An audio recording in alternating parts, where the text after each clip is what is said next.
வாழ்க வையகம்,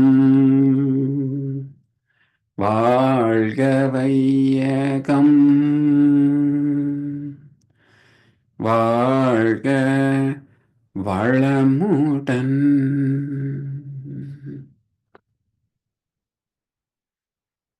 சிந்தனையை, உடல் நலத்தை சீரமைத்து ஓய்வித்த குருவே வாழ்க, குருவே துணை.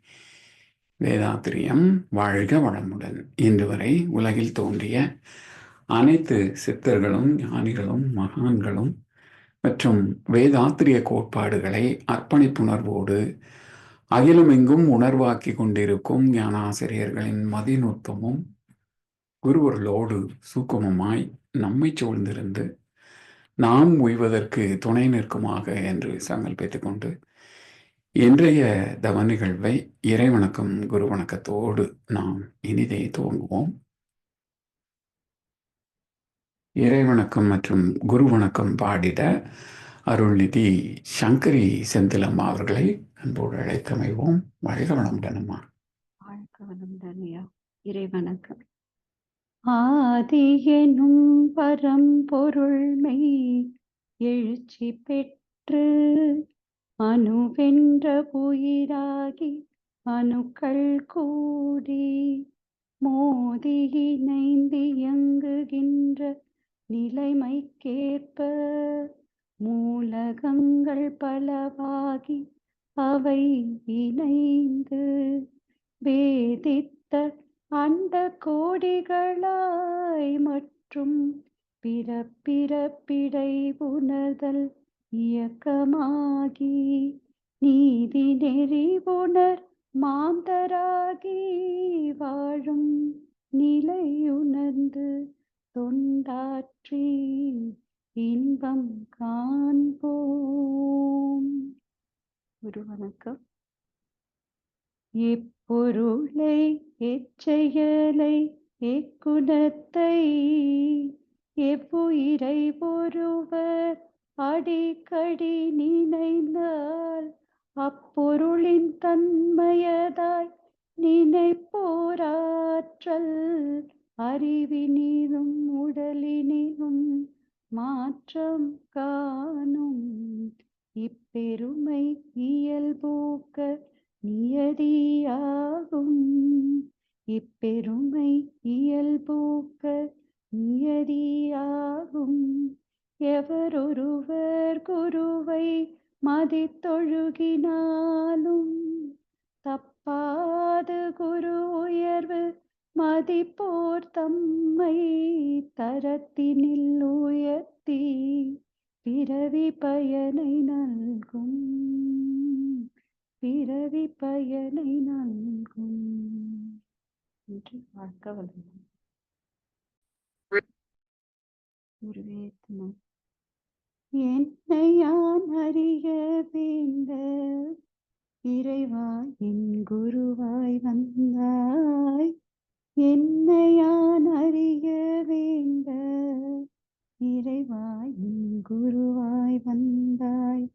சென்னியில் சிந்தை வைத்தே சித்தமும் நிறையாய் செய்தேன். சென்னியில் சிந்தை வைத்தே சித்தமும் நிறையாய் செய்தேன்.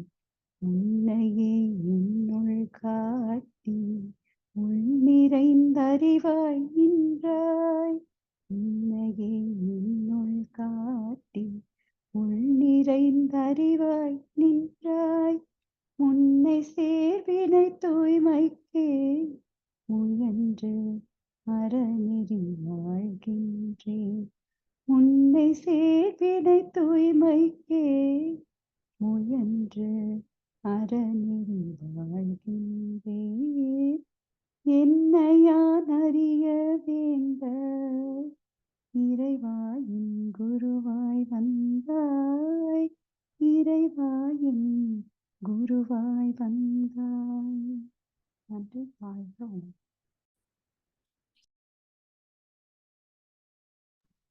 வாழ்க வையகம், வாழ்க வையகம், வாழ்க வளமுடன்.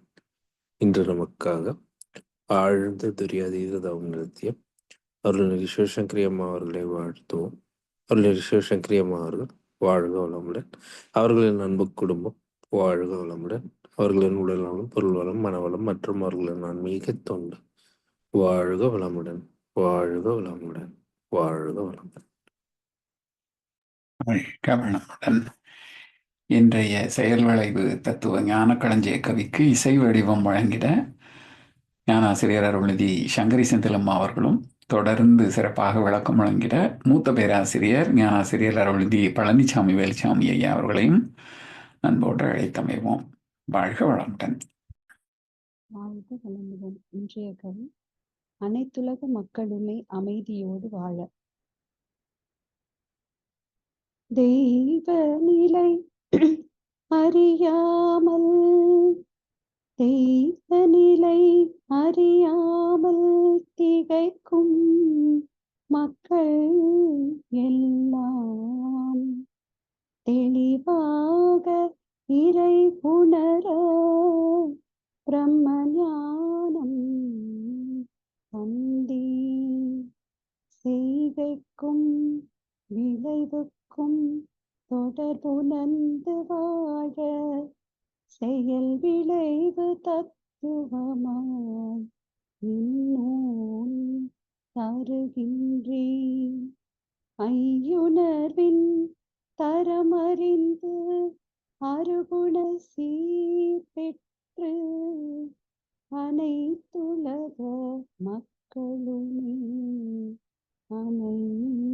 அமைதியோடு வாழ மெய்யுணர்ந்த வாழ்க்கை நெறி உணர்த்தும் இந்த நூலை மிகச்சிறந்த தத்துவமாய் மதித்து பயன் கொள்வீர். நன்றி. வாழ்க வளமுடன்.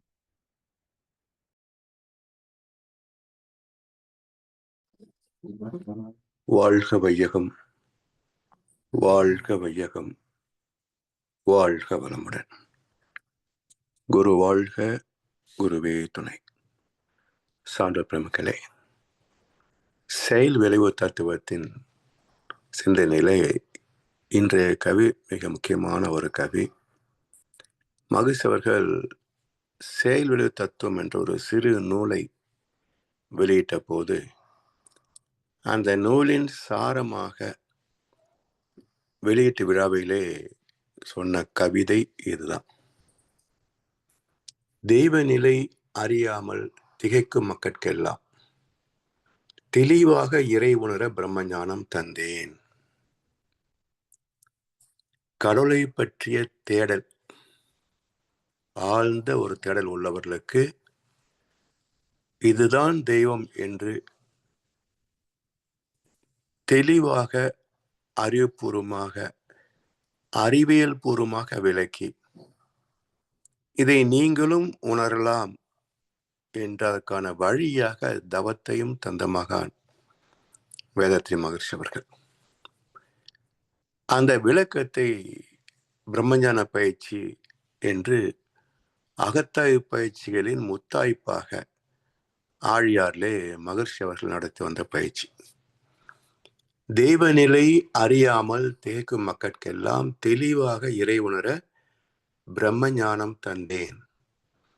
பிரம்ம ஞானம், அதாவது கீதையில ஒரு ஸ்லோகம் உண்டு. யாரொருவன் எல்லா பொருட்களிலும் என்னை காண வல்லவனோ, எனக்குள்ளாக அனைத்தையும் காண வல்லவனோ, அவன் என்னை விட்டு நீங்குவதில்லை, நானும் அவனை விட்டு விலகுவதில்லை என்று.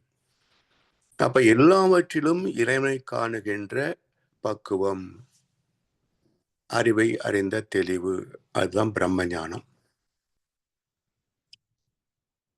செயலுக்கும் விளைவுக்கும் தொடர்புணர்ந்து வாழ செயல் விளைவு தத்துவமாய் இந்நூல் தருகின்றேன். இறை உணர்வு பெறுகின்ற போது அடுத்தது என்ன நம்முடைய அனுபவம் என்றால், தெய்வத்தை அறிகின்ற போது தெய்வ நீதி புரியும். தெய்வமே அனைத்து இயக்கங்களிலும் தோற்றங்களிலும் நம்மிலும் செயலுக்கு தக்க விளைவு என்ற தெய்வ நீதியாக அனைத்தையும் பரிபாலனம் செய்கின்ற அந்த விதி புரியும். தெய்வத்தையும் தெய்வ நீதியையும் மதித்து வாழ்கின்ற வாழ்க்கை தான் ஆன்மீக நெறி எனப்படும். எனவே செய்கைக்கும் விளைவுக்கும் தொடர்புணர்ந்து வாழ செயல் விளைவு தத்துவமாய் இந்நூல் தருகின்றேன். ஐயுணர்வின் தரமறிந்து அருகுண சீர்பெற்று நம்மிடத்திலே வாழ்க்கை என்ற ஒரு அர்த்தத்தை தருவதே 5 உணர்வுகளும் 6 குணங்களும் தான். இவை இல்லை என்று வைத்துக் கொள்ளுங்களேன், எப்படி இருக்கும் இந்த வாழ்க்கை? உள்ளம் பெருங்கோயில் ஊனுடம்பு ஆலயம் வள்ளல் பிராணக்கு வாய் கோபுரவாசல் தெல்ல தெரிந்தார்க்கு ஜீவன் சிவலிங்கம் கள்ள புலன் 5ம் காலாவன் மணி விளக்கே என்றார் திருமூலர். இந்த 5 புலன்கள் 2 வகையாக செயல்படும். ஒரு கோணத்தில் தொலைதூரத்திற்கு வருகின்ற கப்பலுக்கு வழிகாட்டுகின்ற கலங்கரை விளக்கம் போல செயல்படும். மறு கோணத்தில் சேர்த்து வைத்த செல்வத்தை யாரோ திருடன் வந்து களவாடிபடு போவது போல நம் உடலிலே நாம் சேர்த்து வைக்கின்ற ஜீவகாந்தத்தை களவாடுகின்ற அம்சம் நம்முடைய 5 புலன்கள். எனவே இந்த 2 கோணத்தை, மாறுபட்ட கோணம், ஒன்று நம்முடைய பிறப்பின் நோக்கத்தை எடுத்து காட்டுவதற்கும் கலங்கரை விளக்காக பயன்படுகிறது. அதே சமயத்தில் அதற்கு எதிர்வினையாக இறை ஞானம் பெறுவதற்கு ஜீவாந்த திணிவு வேண்டும். எப்படி ஒரு விமானம் டேக் ஆஃப் ஆகிற போது 4 இயந்திரங்களும் செயல்படும், நிறைய எரிபொருள் செலவாகும். மேலே போன பிறகு ஒரு இயந்திரம் தான் வேலை செய்யும், எரிபொருள் 4ல் 1 பங்கு கூட இல்லை. அது போல இந்த ஜீவாந்த திணிவு இருந்தால்தான் துரியாதீதம் டேக் ஆஃப் ஆகும். இல்லைன்னா பியூல் இல்லைன்னு எப்படி டேக் ஆஃப் ஆக முடியாதோ அதே நிலைமை தான். பாவனை செய்யலாம், துரியாதீதம் சக்திகளம்னு போக முடியாது. எனவே இதற்கு தேவையான ஜீவகாந்தத்தை தான் இறைநிலை மனிதனிடத்திலே அதிகமாக தந்திருக்கிறது. மற்ற ஜீவன்களை விட ஜீவாந்தத்தின் உற்பத்தியும் இருப்பும் அதிகமாக தந்தது மனித இனத்திலே தான், மனித உடம்புக்கு தான். அப்படிப்பட்ட ஆற்றலை இது களவாடி விடுகிறது. எனவே கள்ள புலன் 5ம் காலா மணி விளக்கே என்று நமது உணர்ப்புலன்களின் 2 எதிர் முனைகளை காட்டினார் திருமூலர். அதுபோல உணர்வின் தரம் அறிந்து இவற்றை பயன் கொள்ளாமலே மொத்த ஜீவந்தத்தையும் சேமித்து ஞானம் பெறலாமா என்றால் உடம்பார் அழியின் உயிரார் அழிவர். திடம்பட மெய்ஞானம் சேரவும் மாட்டார்.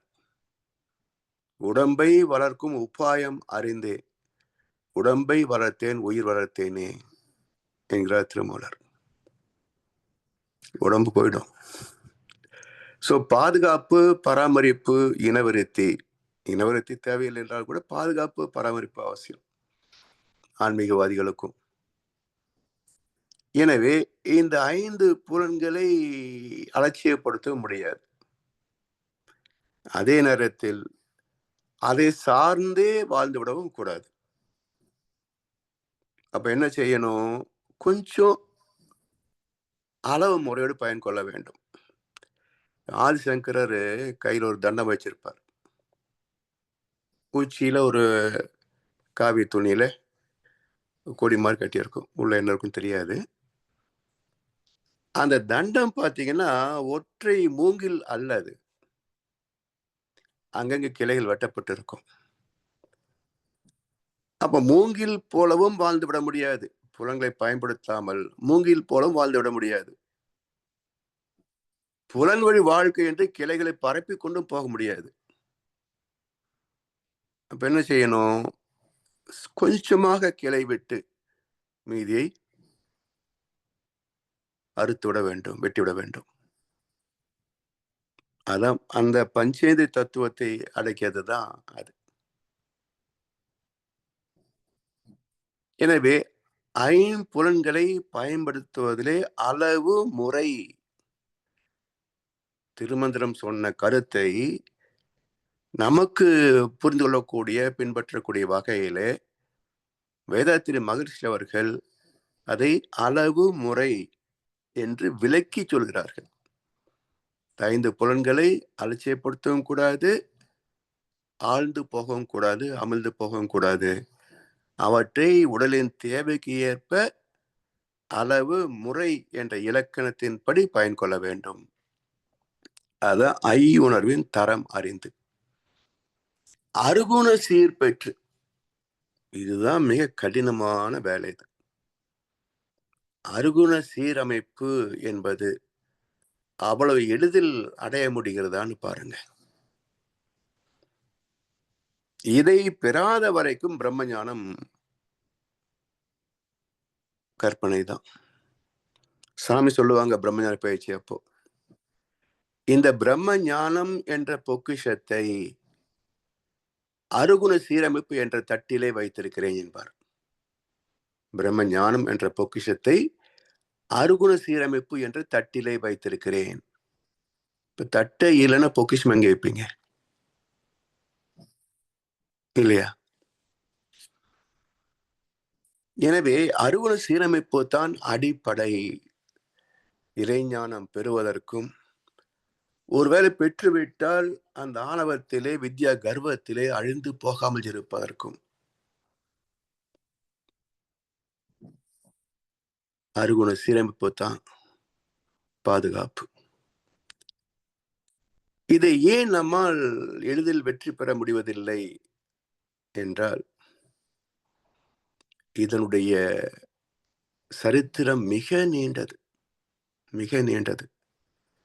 வெறும் 50 ஆண்டோ 60 ஆண்டோ 70 ஆண்டோ நம்முடைய வயது அல்ல கணக்கு. இதற்கு மிக நீண்ட சரித்திரம் உடையது. உயிர் இனம் என்று தோன்றிய காலத்திலிருந்து பெற்ற அனுபவங்கள், நுண் உயிரில இருந்து பெற்ற அனுபவங்கள் இப்ப எவ்வளவு திணிவா இருக்கும் பாருங்க. இவற்றெல்லாம் நினைத்த மாத்திரத்தில் எடுத்து வீசிவிட முடியுமா? மாற்றம் பெற்றுவிட முடியுமா? அதனால்தான் அகத்தாய்வு. சீர்நிலையில் மனம் வைத்து வேண்டாத குணங்களை செதுக்கிக் கொண்டே இருக்கும் விழிப்பு வேண்டும் என்பார்.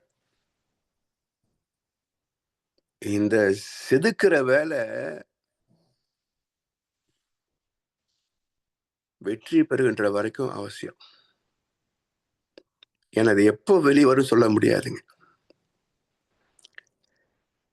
பயிற்சி எடுத்த காலத்துல நம்ம ரொம்ப ஃபாஸ்டா டெவலப் பண்ண மாதிரி தெரியும். இப்போ பயிற்சிக்கு வந்ததுக்கு அப்புறம் நான் கோவப்படுறது இல்லைங்க அப்படிம்பாங்க. 20 வருஷம் கழிச்சு பார்ப்போம். இது மனம் செய்யும் ஜாலம். நான் திருந்து விட்டேன் என்று மனம் செய்கின்ற ஜாலம். 20-30 வருஷம் ஆகும் போதும் தெரியும். அது பழக பழக தவமும் மகத்தாயும் பழகி போதும் வச்சுக்கோங்க. பயிற்சி மட்டுமே செஞ்சுட்டு இருக்கும், உள்ள அப்படியே இருக்கும். அத பட்டினத்தான் சொல்வார், கையொன்று செய்ய செவியொன்று கேட்க மெய்யொன்று சார செய்கின்ற பூசை எவ்வாறு கொள்வாய் வினை தீர்த்தவனே. கோவில பார்ப்போம், சுக்லாம்பரதம் பேசணும் வந்து தட்டிடுப்பா சசனம் பியாயே அது தீர்த்தமிழ் பார்க்குறோம் இல்லையா? இது எந்த கணக்கில் வச்சுக்குவேன்னு கேட்கிறார் பட்டினத்தார். அது மாதிரி பழகி போயிடும். மந்திரம் சொல்லும் போது மனசு நிற்கும், மந்திரம் பழகிய பிறகு வாய் பாட்டுக்கு மந்திரம் சொல்லிட்டு இருக்கும், மனசு பாட்டுக்கு ஊர்மையா போயிடும். அவ்வளவு வல்லமை மிக்கது இந்த மனம். மைண்ட் கேம்ஸ் அப்படிம்பாங்க. இதை காட்டுற பாவனைகள், பாசாங்கள், இதை நம்பி ஏமாந்துறது நிறைய பேர், நாமும் சேர்த்துதான் சொல்றோம். அப்படி ஏமாந்து போகாம அதை புனிதப்படுத்த வேண்டும் என்றால் தொடர் முயற்சி வேணும். தொடர் முயற்சி. ஞானம் பெறுவதற்கு குறைந்தபட்சம் 7 தலைமுறை ஆகும். உடனே வந்துடாதுங்க. அந்த ஞானம் பெறுவதற்கான பிறப்புன்னு வச்சுக்கோங்க. இப்போ வியாசர் அவர் என்ன தொழில் செய்துட்டு இருந்தாரு, கசாப்பு கடை வச்சுட்டு இருந்தாரு அப்படிம்பாங்க. வால்மீகி காட்டுல வழிப்பறி கொள்ளைக்காரன் இருந்தவர். அருணகிரியார் அவருடைய வாழ்க்கை ஒரு மாதிரி இருந்தது. இப்படி அது திருநீலகண்டர், இப்படி ஒரு திருப்பு முனை வரும். அப்போ இந்த பிறப்பில் ஞானம் பெற வேண்டும் என்ற விதி இருந்தால் துவக்க கட்டத்தில், துவக்க காலத்தில் எப்படி இருந்தாலும் ஒரு திருப்பு முனை வந்து உச்சம் தொட்டு விடுவார்கள். அதுதான் அந்த 7வது பிறப்பு.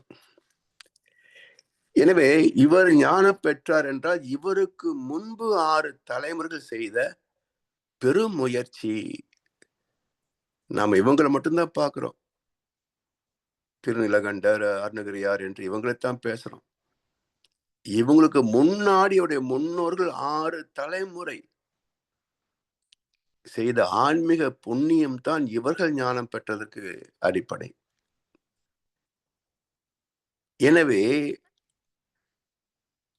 அந்த 7வது பிறப்பில் எப்படி இருந்தாலும் அந்த டர்னிங் பாயிண்ட் வந்து உச்சம் தொட்டு விடுவார்கள். இவ்வளவு நீண்ட பயணம் உடையது இந்த அருகுண சீரமைப்பு பயிற்சிகள். சோ மன மாயை என்பதை புரிந்து கொண்டு அதிலிருந்து நாம் எப்படி வெளிவருவது என்ற நுட்பத்தோடு அகத்தாய பயிற்சிகளை செய்து கொண்டே வரணும்.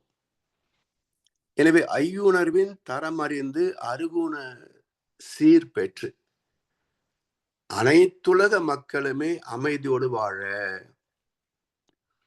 இப்ப 6 குணங்களும் சீரமைத்து விட்டோம் என்பதற்கு அடையாளம் என்ன? அடையாளம் என்ன? நம்ம உறவோ, நண்பர்களோ, அண்டை வீட்டாரோ பெறுகின்ற நன்மைகளை, வசதிகளை நாம் பெற்றது போல மகிழ்ச்சி பெறக்கூடிய மனம் வந்துவிட்டால் 6 குணங்களை வென்று விட்டோம்னு அர்த்தம். கொஞ்சமாவது ஐயோ நமக்கு இல்லையே, அவன் மட்டும் வாங்கிட்டானே என்ற பொறாமையோ அல்லது ஆசையோ வந்தது என்று சொன்னால் அருகுண சீரமைப்பில இன்னும் கொஞ்சம் மிச்சம் இருக்கிறது என்ற அர்த்தம். பயிற்சியில இன்னும் கொஞ்சம் தேவை இருக்கிறதுன்னு அர்த்தம். அத மாதிரி சொல்றாங்க. இந்த ஐயுணர்வும் அருகுணமும் சீரமைக்கப்பட்டு விட்டால் நம்முடைய எண்ணம், சொல், செயல் எப்படி இருக்கும்? அனைத்துலக மக்களுமே அமைதியோடு வாழ. அப்பதான் இந்த வாழ்க வையகம், வாழ்க வளமுடன் என்று சொல்வதிலே 100% மேன்மை இருக்கும், சிறப்பு இருக்கும், நன்மை இருக்கும். இல்லை என்கின்ற போது இது வாய் சொல். வாழ்கமுடன், வாழ்கமுடன் வாயில சொல்றோம். அந்த அன்போடு கருணோடு வெளிப்பட வேண்டும் என்று சொன்னால் அனைத்துலக மக்களுமே அமைதியோடு வாழ அந்த பெரும் கருணை ஊற்றெடுக்க வேண்டும். அதுதான் எல்லா குணங்களையும் நான் சீரமைத்து விட்டேன் என்பதற்கு அடையாளம். மெய்யுணர்ந்த வாழ்க்கை நெறி உணர்த்தும் இந்நூலை. மெய்யுணர்ந்த வாழ்க்கை நெறி உணர்த்தும். மெய் உணர்ந்தால் வாழ்க்கை நெறி மாறும். அதான் இறை உணர்வு, அறநெறி. இரண்டுமே 2 கண்களை போன்றவை. இறை உணர்வு பெறாமல் அறநெறி வராதுங்க. அறநெறி வாழ்க்கை இல்லாதவனுக்கு இறை உணர்வும் கிடைக்காது. அப்ப அந்த இரண்டும் இரண்டு கண்களைப் போல, ஆனா பார்க்கின்ற பொருள் ஒன்றுதான், அடைகின்ற பக்குவம் ஒன்றுதான். அப்ப இந்த இரண்டும் இணைந்து பேரின்பம் என்ற பக்குவத்தை பெற வேண்டும். மெய் உணர்ந்த வாழ்க்கை நெறி உணர்த்தும் இந்த நூலை மிகச் சிறந்த தத்துவமாய் மதித்து பயன் கொள்வீர். மிகச் சிறந்த தத்துவம் எத்தனையோ இருக்கு. தொல்காப்பியத்திலே தொடங்கி வேதத்திரியம் வரைக்கும் நிறைய தத்துவ நூல்கள், சில வேதங்கள், இதிகாசங்கள், புராணங்கள் என்று சொல்லி அதுல உபனிஷத்துக்கள், இந்த உபனிஷத்து, நான் விளக்கம் தெரிஞ்சவன், நான் சொல்றேன் கேளு, எத்தனையோ வேஷங்கள், நாடகங்கள். எத்தனை பேருக்கு மாற்றம் வந்து விட்டது. பேசுறவர் மாறிட்டாரா, கேட்டவங்க தான் மாறிட்டாங்களா? அதாவது ஒரு முறை ஆனைக்கட்டியில தயானந்த சரஸ்வதி ஒருத்தர் இருந்தார். அவர் கோயம்புத்தூர்ல ராம்நகர்ல ஒரு நிகழ்ச்சிக்கு வந்திருந்தார். நானும் அந்த நிகழ்ச்சிக்கு போயிருந்தேன். கிட்டத்தட்ட ஒரு 500 அதிகமான நண்பர்கள் அந்த ராம்நகர் பக்கத்தில் இருக்கக்கூடிய எல்லாம் பிராமணர்கள் தான். அவர் பேசுற போது துவக்கத்துல ஒரு கருத்து சொன்னார். நான் இந்த ஞானம் பெறணும் அப்படின்ற ஒரு எண்ணம் ஏன் வந்தது அப்படின்னா, நாம் ஞானம் பெற்று விட்டால் இந்த உலகத்தை திருத்தி விடலாம் என்று நினைச்சேன். ஞானம் பெற்ற பிறகுதான் தெரிஞ்சது, இந்த உலகத்தை திருத்த முடியாது, இதுல நாம் எப்படி வாழ்வது என்று தெரிந்து கொள்வதுதான் ஞானம் அப்படின்னார். இதை கேட்டு எல்லாரும் சிரிச்சாங்க. என்ன சிரிக்க முடியல. அவர் என்ன ஆதங்கத்துல சொல்றார், இந்த ஞானிகள் சொல்லக்கூடிய கருத்தை கேட்டு உலக மக்கள் திருந்தவில்லையே என்ற ஆதங்கத்தை சொல்றாரு. இந்த பிராமணர்கள் சிரிக்கிறாங்க. அதே போல இறுதியில ஒரு ரிலாக்ஸேஷன் கொடுத்தார். அற்புதமான, நம்ம ஏற்கனவே பயிற்சியில் இருக்கிறதுனால நமக்கு அவருடைய தெய்வீக அலைகளை ஈஸியா வாங்க முடிந்து வச்சுக்கங்களேன். அந்த ஒரு ரிலாக்ஸேஷன் அப்படின்றதே கிட்டத்தட்ட ஒரு மெய் மறந்த நிலை. அதுலேருந்து வெளியே வருவதற்கே கொஞ்சம் நேரம் எடுத்தது. ஒரு வழியா கண்ணை திறந்து பார்த்தா யாருமே காணோம் ஹால்ல. ஆனா இவ்வளவு அற்புதமான அவருடைய ஞானத்தை நமக்கு கொடுத்தாரு. பிராமணன் சொல்லிக்கிற நீங்க யாருமே அதை வாங்கிக்கலையே. வாங்கிதான் எடுத்து போயிருப்பீங்களா? இது மாதிரி தகுதி இல்லாத பெருமைகளை பாராட்டி பேசுறோமே தவிர, அந்த உண்மை நிலை என்ன அப்படின்றதெல்லாம் புரிந்து கொள்ள வேண்டும் என்றால் நிறைய பக்குவமாகணும். ஆன்மீகம் ஏதோ கோயிலுக்கு போனோம், அர்ச்சனை பண்ணினோம், அன்னதானம் பண்ணினோம்ன்றதில்ல. இது நம்மை நாமே புடம் போடுகின்ற ஒரு அக்னி பிரவேசம் இல்லையா இந்த வாழ்க்கை. இது மிகச்சிறந்த தத்துவமாய் இதை படித்து பயிற்சிகளை செய்து பின்பற்றினால் நிச்சயமாக நான் ஞானம் பெறவில்லை என்றாலும் என் சந்ததி பெற்றே தீரும். ஏன்னா 7 தலைமுறைன்னு கணக்கு இருக்கு. இல்லை நான் 4, 5, 6 தெரியாது. நிச்சயமா 3 கீழ் இல்லை, 4க்கு மேலதான். ஆனா 5, 6, 7 தெரியாது. சோ இறப்புக்குள் ஞானம் பெறலாம், பெறாமையும் போகலாம். 2லையும் மகிழ்ச்சியோ வருத்தமே கிடையாது. ஆனால் நிச்சயமாக என்னுடைய சந்ததிகள் பெறுவார்கள். எனவே இதை விட ஒரு அற்புதமான தத்துவம் வேற எங்கேயுமே கிடையாதுங்க. இப்போ பகவத்கீதை எல்லா இடத்திலும் பரவலாக பேசப்படுகின்ற ஒரு இந்திய தத்துவ நூல். இந்திய தத்துவத்திற்கே மகுடம் என்று பேசக்கூடிய ஒன்று. எத்தனை பேர் படித்திருப்பார்கள்? ஒரு கேள்வி. படித்தவர்களிலே எத்தனை விளங்கி இருப்பார்கள்? இன்னொரு கேள்வி. எனக்கு தெரிந்து 700 ஸ்லோகங்களுக்கும் யாரும் பொருள் சொல்லவே இல்லைங்க. ஒரு வார நிகழ்ச்சி கர்மயோகம், ஞான யோகம், பக்தி யோகம் பேசுவாங்க. போய் உட்கார்ந்தோம்னா ஆத்மா பரமாத்மா ஆத்மா பரமாத்மான்னு ஓட்டிடுவாங்க ஒரு வாரத்துக்கும். ஆத்மா பரமாத்மாவை பற்றி பேசுவது சாங்கிய யோகம். நீ பக்தி யோகத்தை பேசுற, ஞான யோகத்தை பேசுற, ராஜயோகத்தை பேசுற, அதுல என்ன சொல்லிருக்கு? அந்த சாப்டர் என்ன கருத்தை சொல்ல வந்தது?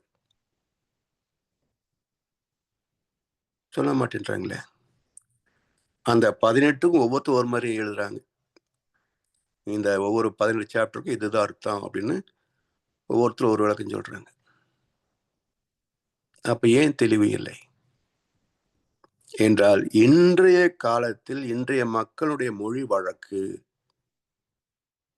அதில் உள்ள சிக்கல்கள், இதை தெளிவாக புரிந்து கொள்வதற்கு தவம் வேண்டும். முதல்ல தவம் செய்து தேர்ச்சி பெற்றால் தான் கீதை புரியும். தவம் செய்து தேர்ச்சி பெற்றவர்கள் தான் கீதை கேட்டாலும் புரியும், புரிந்தது சொல்ல முடியும். இல்லை என்றால் ஏதோ உட்காந்துருக்க வரைக்கும் கொஞ்சம் சாந்தமா இருக்கும், அமைதியா இருக்கும், மனசு நல்லா இருக்கும். வெளியே வரும்போது பழையபடி மாறிடும். அப்ப நம்முள் ஒரு மாற்றத்தை நிகழ்த்துகின்ற தத்துவம் தானே உயர்ந்ததாக இருக்க முடியும், இல்லையா? அப்படி பார்க்கின்ற போது ஆன்மீக வரலாற்றிலே, தத்துவ உலகத்திலே மகுடம் சூட்டியது எது என்றால் வேதத்திரியம். தொல்காப்பியர் முதல் பல மகான்கள் வந்திருக்கலாம். எல்லா மகான்களும் தத்துவங்களை போதித்திருக்கலாம். ஆனால் ஒரு முழுமையான பயிற்சியோடு இணைத்து ஒரு மனிதனை மகானாக்கக்கூடிய அளவுக்கு அனைத்தையும் தந்த ஒரு மகான் என்று பார்க்கின்ற போது மகான்களின் சக்கரவர்த்தியாக உச்சமாக மகர்ஷி அவர்களை பார்க்கிறோம். அதான் மிகச்சிறந்த தத்துவம். இதற்கு மேல ஒரு தத்துவம் கிடையாதுங்க. நீங்க எந்த தத்துவம் எடுத்து சொல்லுங்க, அது இல்லாத ஒரு முழுமை கருத்தை இதுல சொல்லலாம். வேதத்திலிருந்து இது உங்க இதுல சொல்லல என்று எடுத்து சொல்லலாம். அந்த அளவுக்கு ஒரு முழுமையான உயர்ந்த யதார்த்தமான ஒரு மனிதனை தரமாற்றம் செய்யக்கூடிய ஒரு அற்புதமான தத்துவம் தான் மனவளக்கலை, வேதத்திரியம். அந்த மகிழ்ச்சியை பாருங்க, எப்படி ஒரு வார்த்தை வந்திருக்கு, மிகச்சிறந்த தத்துவமாய் மதித்து பயன் கொள்வீர். ஏதோ ஒரு நாவல் மாதிரி படிக்கிறாங்க. இல்ல இன்னும் சில ஒரு வருத்தத்துக்குரிய ஒரு விஷயம் என்னன்னு பாத்தீங்கன்னா, இந்த மனவளக்கலை பாகம் 1, 2, 3 இதை படித்துவிட்டு எனக்கு மனவளக்கலை தெரியும் என்று நம்புகின்ற பேசுகின்ற நிறைய அன்பு நான் பார்த்திருக்கிறேன். அது வெறும் எல்கேஜி சப்ஜெக்டப்பா. அகத்தாய் 1, 2, 3க்கான பாடங்கள் அதுல தொற்றுக்குது, அவ்வளவுதான். தட்ஸ் ஒன்லி இன்ட்ரோடக்ஷன் தான் அது. ஒவ்வொரு தலைப்புக்குள்ளும் இன்னும் நிறைய விஷயம் இருக்குது. அது வெறும் அறிமுக உரை தான். அகத்தாய் பயிற்சிகளில் நாம் பெற்றதெல்லாம். பெண்ணின் பெருமைன்னு ஒரு 3/4 மணி நேரம் பேசிடுவாங்க, அவ்வளவுதான். அதே இப்போ சென்ற கனடா வகுப்பு நினைக்கிறேன் 6 மணி நேரம் பேசியிருக்கோம். பெண்ணின் பெருமை முடிஞ்சு போச்சா? இன்னும் இருக்கும். அப்ப ஒவ்வொரு தலைப்புக்குள்ளும் மிக ஆழமான விரிவான விளக்கம் உண்டு. அப்ப அதெல்லாம் தேடி போகணும்னு சொன்னா ஞான களஞ்சியம். வேதத்திரியம் என்றால் ஞான களஞ்சியம் தான் வேதத்திரியம். 1854 கவிதைகளிலே இல்லாத ஒன்று வேற எங்கேயுமே கிடையாது. எனவே உரை புத்தகங்கள் எல்லாமே நமக்கு இதை நோக்கிய படைத்தளங்கள் தான். வேதத்திலே நூல்களிலேயே உரை நூல்கள் எல்லாமே ஞான களஞ்சியத்தை நோக்கிய படித்தளங்கள் தான். உச்சகட்டம் ஞான களஞ்சியம். ஒவ்வொரு கவியிலையும் நுட்பமான கசேரிகள் எல்லாம் வச்சிருப்பார். எல்லாம் மகர்ஷியோட அனுபவ தொகுப்பு தானே அது. அப்படி அற்புதமான ஒரு தத்துவம் தான் மிகச்சிறந்த தத்துவமாய் மதித்து பயன் கொள்வோம் என்று சொல்லி வாய்ப்பளித்த அனைவருக்கும் நன்றி பாராட்டி இந்த உரையை நிறைவு செய்கின்றோம். வாழ்க வளமுடன், வாழ்க வளமுடன், வாழ்க வையகம். வாழ்க வளமுடன் ஐயா. வாழ்க வளமுடன் ஐயா. அருமை. தொடர்ந்து சிறப்பாக நற்சிந்தனை வழங்கி வந்து கொண்டிருக்கும் மூத்த பேராசிரியர், ஞானாசிரியர் அருள்நிதி பழனிசாமி வேல்சாமி ஐயா அவர்களும் அவரது அன்பு குடும்பத்தினரும் அருட்பேர் ஆற்றல் கருணையினால் உடல் நலம், நீளாயுள், நிறை செல்வம், உயர் புகழ், மெய்ஞானம் ஓங்கி வாழ்க வளமுடன், வாழ்க வளமுடன், வாழ்க வளமுடன். நன்றிகள் ஐயா. நன்றி ஐயா. வாழ்க வளமுடன், வாழ்க வளமுடன். பாடல்கள் பாட அருள்நிதி சங்கரி செந்திலம்மா அவர்களை அழைத்தமைவோம். வாழ்க வளமுடன். வாழ்க வளமுடன் ஐயா. வேதாத்திரிய பாடல். போரில்லா நல்லுலகம், பொருள் துறையில் சமநீதி, நேர்மையான நீதிமுறை, நிலவுலகுக்கோர் ஆட்சி, சீர் செய்த பண்பாடு, சிந்தனையோ வழிவாழ்வு, சிறப்புணர்ந்த பெண்மதிப்பு, தெய்வ நீதி வழிவாழ்தல், தேர் திருவிழா தவிர்த்தல், சிறுவர்கட்கே விளையாட்டு, செயல் விளைவு உணர்கல்வி, சீர்காந்த நிலை விளக்கம், பார் முழுதும் உணவு நீர் பொதுவாக்கல், பல மதங்கள் பல கடவுள் பழக்கம், ஒழித்துண்மை ஒன்றை தேர்ந்திடுதல். சமஞான கவி. இறைவெளியே தன்னிருக்க சூழ்ந்தழுத்தும் ஆற்றல், இதன் திணிவு மடிப்பு விழ சுழலும் நுண் விண்ணாம், இறைவெளியில் விண் சுழல நெருக்குகின்ற உரசல், இலைவெளியில் எழுப்புகின்ற நேரலைகள் காந்தமாம், மறைப்பொருளாம் காந்தம் தன் மாத்திரைகள் ஐவகை, மலைக்காதீர் விண்கூட்டம் மாபூதம் ஐந்துமாம், முறையாய காந்த அலை மனமாம் உயிர்வுடல்களில் மதி உயர்ந்தி உண்மை பெற மாபிரம்ம ஞானமாம். உலக நல வாழ்த்து. உலகமெல்லாம் பருவமழை ஒத்தபடி பெய்யட்டும், உழவரெல்லாம் தானியத்தை உவப்புடனே பெருக்கட்டும், பல தொழில்கள் புரிகின்ற பாட்டாளி உயரட்டும், அகத்துணர்வில் தொகுத்துணர்வு பண்பாட்டை உயர்த்தட்டும், கலகங்கள் போட்டி பகை கடந்து ஆட்சி நடக்கட்டும், கல்லாமை கடன் வறுமை களங்கங்கள் மறையட்டும், நலவாழ்வை அளிக்கும் மெய்ஞான ஒளி வீசட்டும், நம் கடமை அறவாழ்வின் நாட்டத்தே சிறக்கட்டும், வாழ்க வையகம், வாழ்க வையகம், வாழ்க வளமுடன். நன்றி.